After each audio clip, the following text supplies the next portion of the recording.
नमस्कार मित्रों।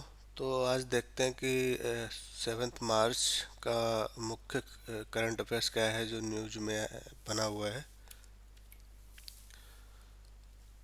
तो आप हेडलाइन पढ़ेंगे। एक जो काफ़ी सर्कुलेट हो रही है, ट्रंप ने एक अल्टीमेटम दिया हुआ है हमास को। तो हेडलाइन कुछ इस प्रकार है कि if you held hostages you are dead. इसका मतलब ये हो गया कि ये ट्रम्प का एक अल्टीमेटम है, जो हमास ने जो इजराइल के कुछ लोगों को बंदी बना रखा है, छोड़ नहीं रहा है। तो उसका उसको ये ट्रम्प ने अल्टीमेटम दिया है। तो आज हम ट्रम्प की बेसिकली पॉलिसी को समझने की कोशिश करेंगे, वो क्या कैसे हथकंडे अपना रहे हैं और क्या क्या उनका चल रहा है। तो सबसे पहले है तो धमकी देते हैं वो, मतलब धमकी का दांव चलते हैं। तो ट्रम्प भाई पूरी धमकी मोड में है। हमास को कहते हैं बंधकों को छोड़ो वरना तुम खत्म। इसके लिए टाइम लिमिट भी देते हैं, जैसे 20 जनवरी तक छोड़ दो, नहीं तो मिडिल ईस्ट में हंगामा हो जाएगा। फरवरी में कहा 15 तारीख तक सब छोड़ दो वरना सीज फायर खत्म, तबाही शुरू। अब 5 मार्च को बोला है कि अभी छोड़ो वरना तुम मतलब वरना तुम खत्म हो जाओ, मर गए। उनका मकसद है कि डर के मारे हमास मान जाए, जैसे डील में दबाव डालकर काम करवाना। हमास से सीधी बात। ट्रंप ने एक नया ट्विस्ट डाला, हमास से सीधे बात शुरू कर दी, जो पहले कभी नहीं हुआ। अमेरिका का नियम था कि आतंकी ग्रुप से बात नहीं करते, लेकिन ट्रंप ने कहा नियम छोड़ो काम करो। उनका आदमी एडम वॉलर चुपचाप हमास से मिल रहा है, अमेरिकी बंधकों को छुड़ाने के लिए डील करने लगे। ये जोखिम भरा है, लेकिन ट्रंप सोचते हैं कि सीधे बात करके नतीजा निकाल सकते हैं, बंधक आज़ाद हो और शायद जंग भी खत्म हो।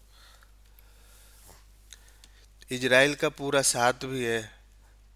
ट्रंप नेतन्याहू के दोस्त बन गए हैं। इजराइल को कहते हैं तुम अपना काम करो, हम पीछे हैं। अगर हमास नहीं मानता तो इजराइल को हमला करने की हरी झंडी। बाइडेन की तरह शांति शांति का खेल नहीं खेलते। ट्रंप चाहते हैं कि हमास पूरी तरह खत्म हो बंधकों के साथ, ये उनका टारगेट है। गाजा का नया प्लान। ट्रंप का एक अजीब बयान है, गाजा को अमेरिका ले लेगा और वहां मिडिल ईस्ट का रिवियरा बनाएगा, यानी शानदार टूरिस्ट स्पॉट। फिलिस्तीनियों को बाहर भेज दो और गाजा को फिर से बनाओ।